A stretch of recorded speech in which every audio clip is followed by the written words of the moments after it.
সময়ের পরিক্রমায় মানব জাতির চিরশত্রু আল্লাহ যাকে আদুউ মুবিন বলেছেন, সুস্পষ্ট দুশমন শয়তান মানুষের মধ্যে প্রবেশ করে মানব জাতির মধ্যে বিভ্রান্তি এবং বিশৃঙ্খলা তৈরি করেছে। মানব জাতির জন্য আল্লাহ তাআলা যুগে যুগে নবীও পাঠিয়েছেন এবং তার সাথে শাসনের বিধান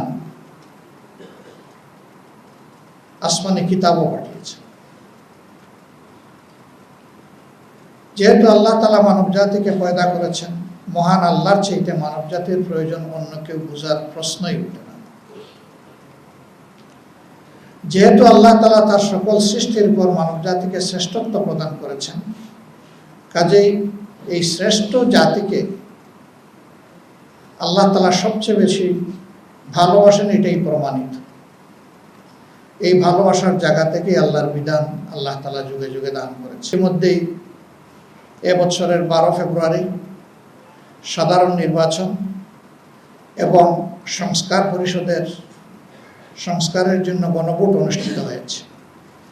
একই দিনে জনগণ 2টি ভোট দিল, একটা ভোটের মূল্যায়ন হলো, আর একটা ভোট ফেলে দেওয়া হলো। অথচ দুইটার কোনোটাই অগুরুত্বপূর্ণ নয়, বরঞ্চ শাসনের যে ধারা অতীতের শাসকদেরকে ফেসিবাদী করে তুলেছিল, এবার জনগণ চেয়েছিল সেই ধারার পরিবর্তন হোক এবং এই পরিবর্তনের জন্য ব্যাপক সংস্কার অপরিহার্য।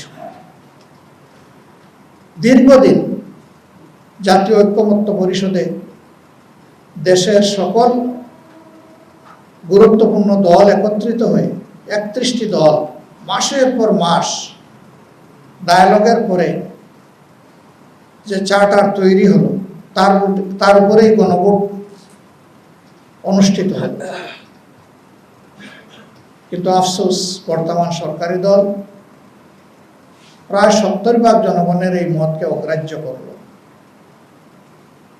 ফলে আমরা যেখানে ছিলাম সেখানেই থেকে গেলাম, কোনো পরিবর্তন আসলো না। ইতিমধ্যে এই দাবি বাস্তবায়নের জন্য 11 দলীয় ঐক্যের পক্ষ থেকে ধারাবাহিক কর্মসূচি পালন করছি। এটা কোনো দলের জন্য নয়, কোনো ঐক্য জোটের জন্যও নয়, এই দাবি জনগণের জন্য। এই রায় দিয়েছে জনগণ, জনগণের স্বার্থেই এই দাবি বাস্তবায়িত হতে হবে।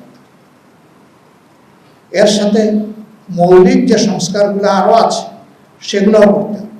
ক্ষমতার ভারসাম্য আনতে হবে। কেউ যাতে দুর্দান্ত ফেসিবাদী হয়ে উঠতে না পারে, জনগণের জীবন, সম্পদ এবং ইজ্জত নিয়ে যাতে কেউ খেলতে না পারে, তার ওয়ারেন্টির জন্যেই এই পরিবর্তন বা সংস্কার অপরিহার্য। আমরা প্রিয় দেশবাসীকে বলবো, নিজেদের এই অধিকার আদায়ে আপনারা অনড় থাকুন। আমরা আপনাদের সাথে আছি, আপনারাও আমাদের সাথে থাকবেন ইনশাআল্লাহ।